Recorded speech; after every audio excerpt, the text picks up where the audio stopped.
Basically what we're doing is we're changing the entire exterior service. We're changing the breaker panel inside and all new wiring, service entrance cable. This particular customer, Mr. and Mrs. Knapp, have half power, so they're only getting one leg of power to their home. About half their stuff in their house doesn't work. Anything 220 won't work as far as your range, your air conditioner.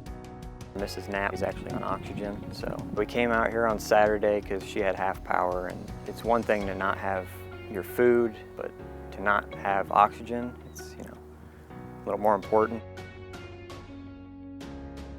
HomeServe requires that each house has to have 80 amps of service, so we wanted to come here and bring it up to 100 amp, and that way they've got plenty of room for expansion in the future. And to make it safer, we put some grounding in. It could have been easy just to come out and install it as is, but we wanted to make sure it's safe and upgrade it.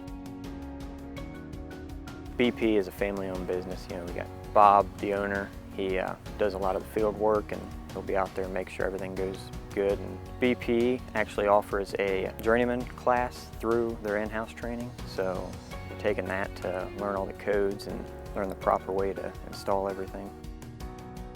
HomeServe is an excellent warranty company, and we like their customer service. BP Electric has been servicing industrial, commercial, and residential clients for over 15 years now, and we're proud to be working with HomeServe.